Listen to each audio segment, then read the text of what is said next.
Hello, ladies and gentlemen. My name is James Duggan with IGN, and I'm here with Tate Phoebe. And we are here to discuss Hearthstone, specifically the Blackrock Mountain adventure coming out, and we are going to do a full set analysis. So welcome to part one of that, where we're going to discuss our own personal top 5 lists for straight up the most powerful game-changing cards for our money. Are you ready to go? I'm ready to go. All right, so my first card was Quick Shot. Yep, I could see that. I mean, this card enables some ridiculous combos. I actually had this as my 5th before I pulled it out at the last minute. The reason I took it out is because over time, Face Hunter's gotten so refined, I think it's going to be hard to find the card to pull out to put this in. So I'm not sure if this sets Hunter over the top, because you could think of it like Wolf Rider, which is the 3/1 charge, which leaves a minion on the board. Face Hunter tends to rely on minions doing multiple turns of damage. This just does that one, but it is a strictly better Dark Bomb. So that's true, you know, and it does require your hand to be empty, so it is, of course, incentivizing that Face Hunter gameplay. I'm sure we'll see it in play, and I'm sure it will probably replace Arcane Shot if that is still being used. But Face Hunter, or just Aggro Hunter in general, has been a huge point of contention in the Hearthstone meta for a long time, starting out, of course, with Unleash the Hound, the Undertaker Hunter. So hopefully they're trying to do Face Hunter, but they're trying to do it on their terms, so we'll see how that works out. Yeah, this doesn't really change the way Hunter's played, which is kind of what you hope to see out of an expansion, but I think it's going to be good. Okay, next up is Drakonid Crusher. So I think this card has potential to be really good. As a 6 for 6/6, it's pretty vanilla, but the +3/+3, yes, it puts it in big game Hunter range, but I'm thinking of this in terms of handlock, and I'm also thinking of it in terms of decks like Zoo or a Rush deck. Like, this is just such a huge minion to deal with. It could potentially absorb the big game Hunter to free up your big late game minions. For sure. We'll see if that's actually how it pans out, but 6 for a 9/9 is outrageous. Right, especially when you take into consideration that Boulder Fist Ogre is a 6/7 for 6, so you're only getting 1 more health there. And the other synergy I love with this is it's kind of more of a thematic narrative synergy and not necessarily something that may see play, but if there is kind of a dragon deck, I'm sure Alexstrasza will be in it, and Alexstrasza, of course, being a dragon as well and setting their health to 15, kind of enabling this card. And of course, that's not the most mana-efficient combo by any means. However, a cool little touch there for sure. Yeah, I think it has a lot of potential. It's much easier to activate than something like Druid of the Fang, which requires a beast on board to become a huge minion. Absolutely. All right, my number 4 pick for the most powerful Hearthstone card of Blackrock Mountain is Hungry Dragon. Yep. we touched on this a little bit before.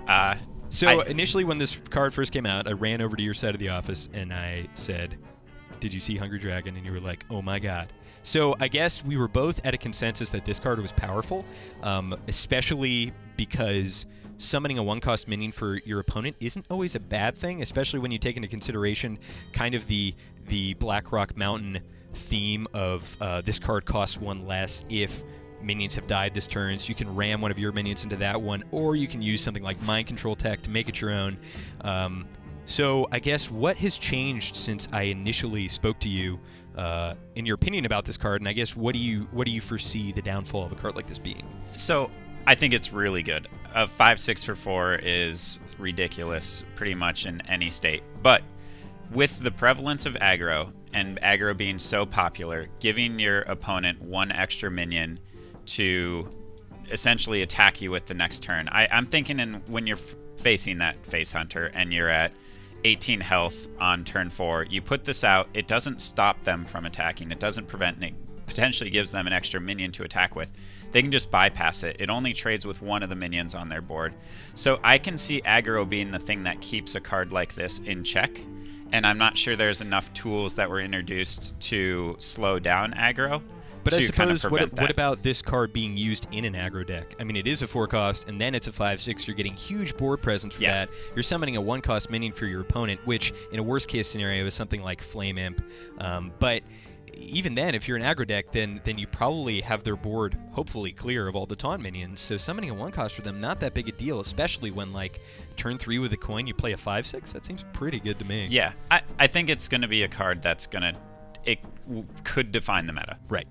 That's the only area that gave me pause. I just didn't want to jump all in, assuming this is kind of the next target for nerf before we've actually seen it, because there is that counterplay that might hold it back a little bit. And piloted Shredder is really good. So that's a 4-drop, and that is certainly prevalent in the meta. It has a lot of play-in with mechs. So we'll see what this does, and we'll see if Dragon Deck is even kind of a thing.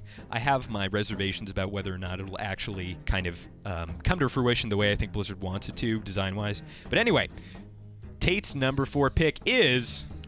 Volcanic Drake. Wow. I actually... wow. Okay. All right. Shoot. So these next 4, I could not figure out what order to put them in, and this one just happened to fall slightly behind the other ones based on how excited I am for them. But this, I mean, you can kind of think of this card as if you have any minions you trade, then 2 minions die, so it's a 6/4 for 4, which is really good. But anytime you work with kind of mana reduction effects, you can gain so much value. So a card like this pairs really well with like Paladin board clears, which can enable it. Or muster for battle, which gives you a bunch of minions to a bunch of tokens. I can see this even flowing into something like Zoo, which is board control related. Implosion lends itself really well to this. The area I'm most excited to see this card is in something like Handlock, where you can use Shadow Flame to destroy a minion, wipe the opponent's minions, and then get Volcanic Drakes for 1, 2, 3 mana. Like, that just seems like so much value. That is a lot of value. I actually didn't even think about its applications in Handlock. I was kind of more stuck on the idea of, again, a Paladin muster deck running maybe Dragon Consort, which is new this set. But yeah, in Handlock, this would potentially be absolute trouble. But I guess the thing that held me back from putting it on my list, and I'll admit that it's not on the rest of my list, is the 4 health for 6. Obviously you're going to pay less for that, but still, 6/4 is great. There are a lot of minions that have 4 attack, though. Yep. I'm really interested to see if some of these cost reduction for death on neutral minions can bring something like Twisted Nether back in the meta, too. Like, there's certainly room to, beyond just board wipes, there's the trading minions, but there's a lot of opportunities. Hellfire into this to wipe a board and play it afterwards. There's just so much potential. Doomsayer, too, I think is something that may resurface probably sooner than Twisting Nether, because Twisting Nether has never really been good, despite it looking awesome. Anyway, okay, so the top 3. Emperor Thaurissan, and Thaurissan. I googled... Thaurissan. I googled, well, I don't know, but I googled pronunciation guides all over the place, and of course I remember this guy from BRD in Vanilla, so... Anyway, he is a card that I have my doubts about, but that being said, he just seems so good. Yeah, I think this is the best card in the set.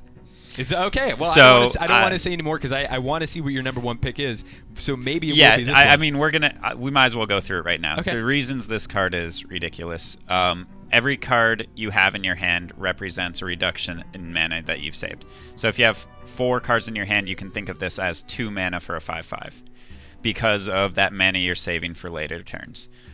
It doesn't work out quite that way, but that's how it might persist in a game. It also enables combos just way earlier than you would expect, and some that don't exist. You think of it in terms of just a burst mage. If you reduce your 2 fireballs by 1 mana apiece, you can double Fireball, double Frostbolt, Ice Lance. It just creates some outrageous combos that otherwise would not be possible. And so that's what makes me so excited about this card, is the surprise factor. You don't know what's in the opponent's hand, but if you're playing a Druid and they drop this, like you mentioned, if this was innervated out on turn 4, you have to start worrying about getting comboed on turn 6. Yeah, right. It's insane. That's true, and I think the thing that held me back from putting this higher on my list was it's a similar scenario to Kel'Thuzad, where that card on paper looks incredibly powerful, and then in practice he's just such a huge target, and he's a must remove. The only neutral minion that even really competes with this that sees play is Sylvanas. Right, but this affects your hand for the rest of the game.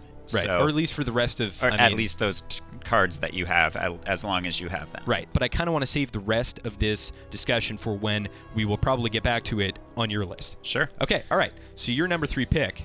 Dragon Consort. I'm sure this has to be somewhere on yours too. This card is outrageous. I mean, all you need to know is 7 mana Ysera, 3 mana Azure Drake. Like, this enables so much ridiculous value. Or Chromaggus the following turn. Yeah, I mean, it's so notable that that effect isn't till the end of this turn. It's not...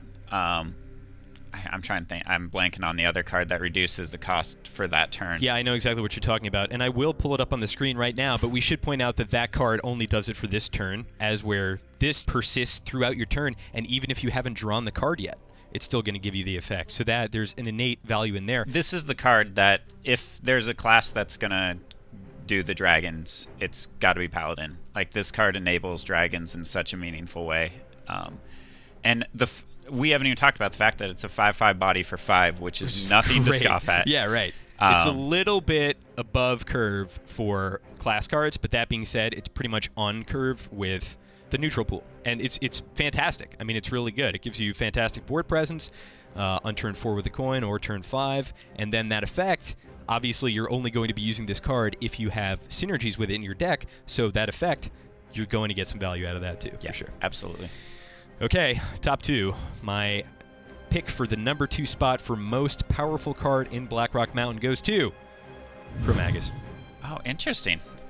I can think of some great synergies with this card, but I want to hear your thoughts on it. Okay, so initially when I first looked at it, I thought Kel'Thuzad, because it's an 8-cost, 6/8. It has an awesome effect. It impacts the game in a very significant way. I should get out of the way straight away that it dodges Big Game Hunter, which is another plus. But the reason why I think it's so incredibly awesome, there's that period in control matches where you get to the end and you're relying on a top deck and you're looking at the amount of cards your opponent has, looking at the amount of cards you have. This card is such value in that late stage. Against aggro, I question whether it's good, but hopefully you've built up enough board presence by turn 8 or turn 7 with the coin to have this card be impactful. Now, the huge downside of this card, and I would be remiss if I didn't say that you give your opponent a chance to remove it before the effect even triggers. Here's where I see this work, and I don't have this on my list. I think this card's really interesting. It's Kel'Thuzad, but it gives you an opportunity to take advantage of it. On an empty board, this is more meaningful than Kel'Thuzad. I think Priest is a great one for it because Power Word Shield gives you 2 cards. If you have other card draw minions already on the board, Acolyte of Pain, Loot Horde, or something like that, if you set up the card draw for it, I can see it being really valuable. The reason I don't have it is I don't know if it offers enough at this stage in the game. Like when you're competing with a card like Ragnaros, which affects the board immediately, is this something you're going to play with? Does drawing those cards at that point do enough? Anyway, so yeah, why don't you introduce us to... Yeah, my number 2 card was Gang Up, which I should disclose, I love Rogue. It's my favorite class in the game. And the reason I kind of fell in love with this card is I think it enables 2 versions of Rogue to get better that don't see play. The first being heavy control Rogue.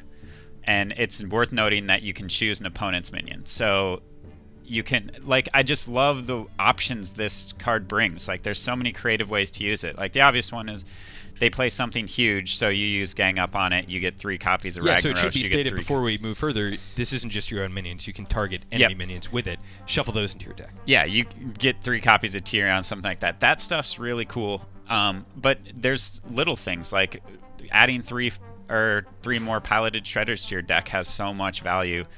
The reason I'm super excited about this is I think it can finally make Mill Rogue work.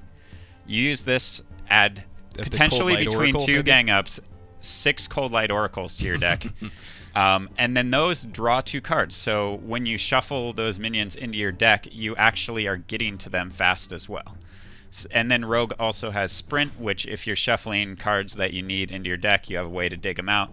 I just think this changes that class in a way that could be really interesting. Yeah, the question is the loss in tempo that you get from playing this card the downfall of it? Right. Which we'll have to see, but I cannot wait to try to make a mill deck as soon as this comes out. I am going to jump to your number 1 pick because I think I know what it is, and we had a bit of discussion beforehand on it. Well, I already revealed it, but we can jump to it. I mean, we touched on it already. Thaurissan. I don't know if there's that much more to add other than any card that makes your cards cheaper it has innate value. And this could be a default 6-drop to get you the ability to empty your hand at earlier stages. Right. No, I think we touched on everything that I wanted to cover about this card earlier. I'm really excited to see the applications, and I'm sure there will be quite a few. Now, the next card, my #1 pick, Fireguard Destroyer. Yeah. So, the reason why I love this card, #1, the value is obvious. So, it's at worst a 4/6 for 4, at best a 7/6 for 4. You can't argue with that. That is immense board presence that early for very little investment. Obviously, it does have an Overload 1 for the following turn, but the deck that I would put this card in is the Ancestral Spirit Earth Elemental deck, which basically... Just a heavy Overload Right, deck. so it's a heavy Overload deck. The idea is to kind of get out your Fireguard Destroyer early, and then Ancestral Spirit, and then you combine that with Reincarnation to kind of enable a combo there. So if you roll a 4 on this, you have 2 7/6s on the board after pulling that combo. And I guess the linchpin, the cornerstone of this deck that really makes it work in my mind now is a card that didn't make it to my top 5 list, but I still think is worthy of kind of a call-out, and that is Lava Shock. Yep.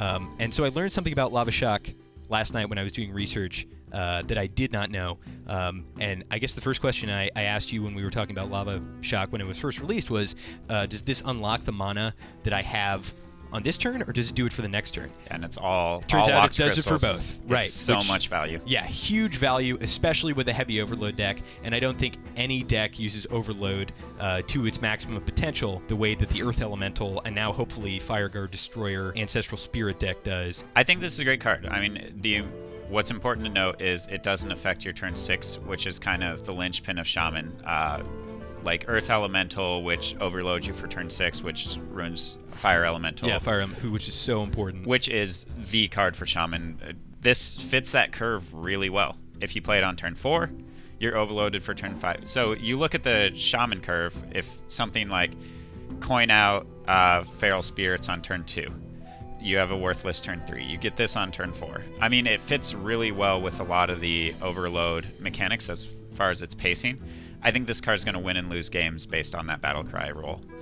Like, rolling that 7/6 on turn 3, unless they have big game, it's going to be very hard to overcome. Right, and then that is like a 4-cost way of drawing out Big Game Hunter is a fantastic way to then set yourself up for an Earth Elemental. You know, I see Big Game Hunter photoshopped into every photo of Hearthstone cards and in comments and everything, but there are so many targets for him now. It's completely a viable strategy to just overwhelm your opponent with bombs, and they will not have the answers for removal, maybe. But anyway, Fireguard Destroyer, my pick for #1. Your pick for #1 being... the Emperor. So that was our picks for the top 5 most powerful Hearthstone cards in Blackrock Mountain. Let us know what you think in the comments. What's your #1 most powerful Blackrock Mountain card? And for everything Hearthstone, keep it right here on IGN.